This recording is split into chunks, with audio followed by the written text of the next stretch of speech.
Hello everyone! Hello mga kananay, mga ka-OFW.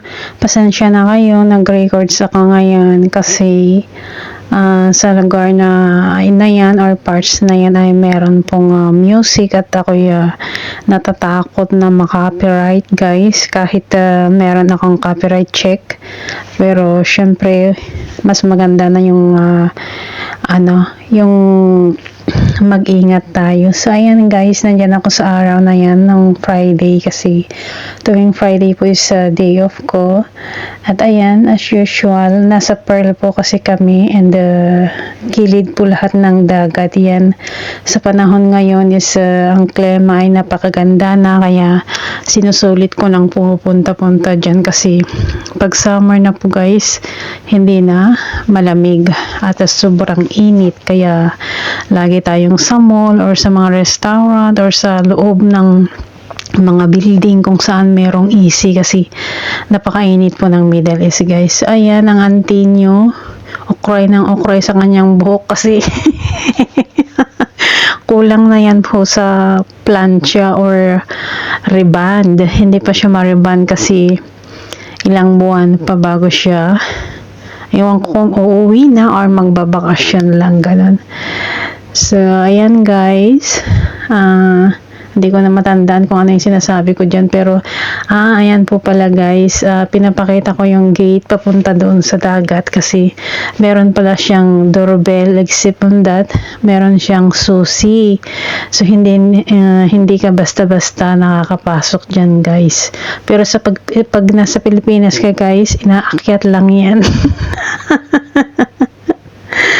So yan guys, sinasabi ko dyan, ang ganda naman ng bridge na ito papunta doon dadaan, pasasakay ng yung mga malalaking yate kasi dyan ho guys sa south parts daw yan, malalaki, konti lang po yung mga yate dyan pero malalaki po yung mga yate na nandyan guys, parang mini barko kung tignan siya kasi may mga 3 stories ganyan.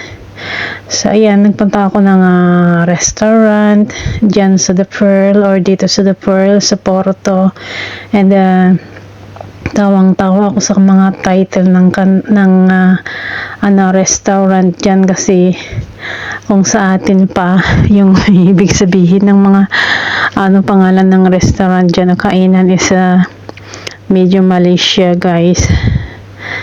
So, ayan, kung nagbibideo ako, meron ding marami ring nagbibideo dyan guys.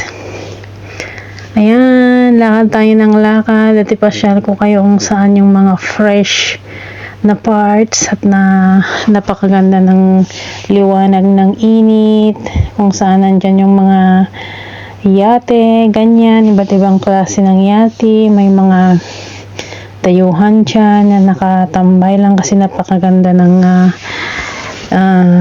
klima.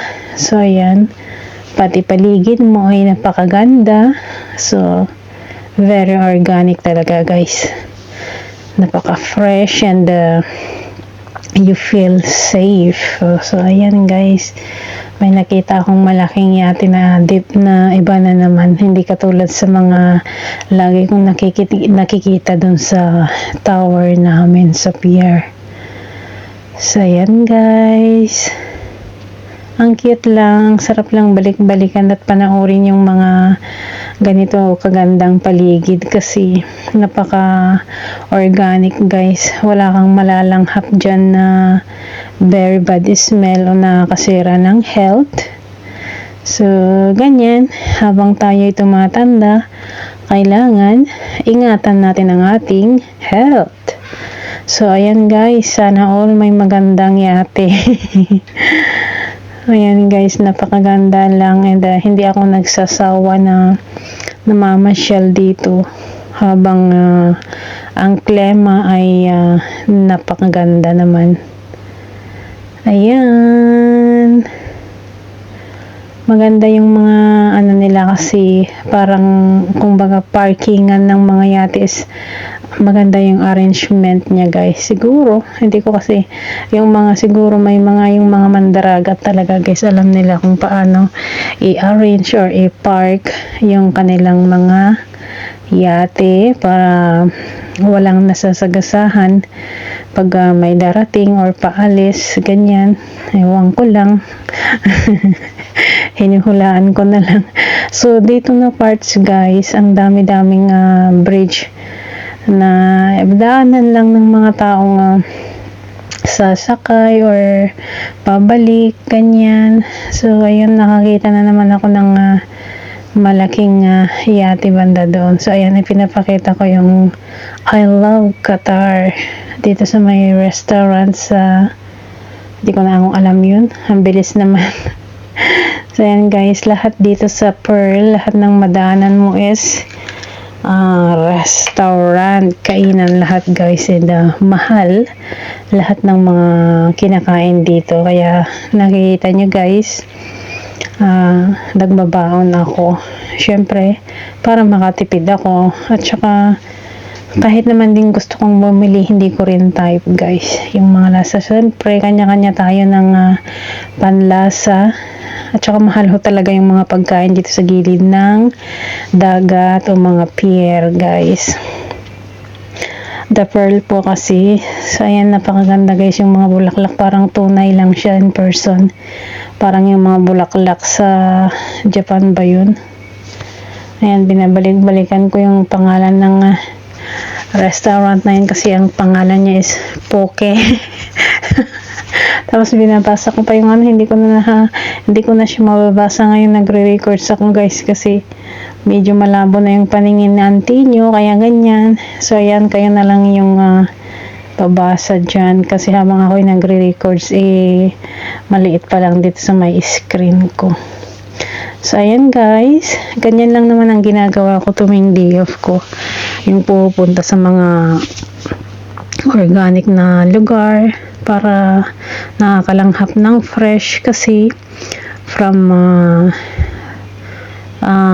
Saturday to Thursday ay nasa loob ho tayo ng bahay, nakapokus sa ating mga kanya-kanyang trabaho, at nalalanghap lang natin yung hangin pag magsampay tayo or hangin galing sa aircon. So mas maganda na yung pupunta tayo sa mga organic na lugar kapag tayo may day off para makapag-relax ang ating isip. And syempre makakita ka pa ng magagandang views. Ganyan ako guys, habang natanda na ako ay nawala na yung mga gana kong nagpupunta ng mall or kung saan. Ganito ang guys, ang The Pearl, ang bawat building ay iba-iba ang kulay. Akala ko pala pare-pareha sa tanghali, pare-parehas po siya guys, pero pag gabi pala iba-iba pala ang bawat kulay ng building. So sa tagal ko na dito, ngayon ko lang mapansin kasi pag sa gabi hindi ako sanay na nag-video Ayan, one time lang ako nakapag day off ng ganitong oras noong mga past na Ramadan, pero matagal-tagal na yun, hindi na nangyari, isang beses lang talaga. So ayan, ganyan yung yung banda sa may sa UDC, sa may mga building na ganun is kulay green. Doon naman sa tower na doon is pink na purple. So ayun, may red, may lalo na doon iba-iba pala. Ay, ayun hindi ko alam sa amin. Nasa 16 po kasi ako, kasi sa 18, 19, 20 ganyan, ang daming kedos, ang daming mga kababayan na walang day off na nag-aalaga sa kanilang mga alaga. So ayan, paparating na yung isang kwan doon. So kita nyo, iba dito kasi maraming tao dito, pero mas marami doon banda sa amin. Ayan, apakaganda pag gabi guys, kasi dito kahit wala ka ng Christmas light, Christmas lantern na nakita mo naman sa mga building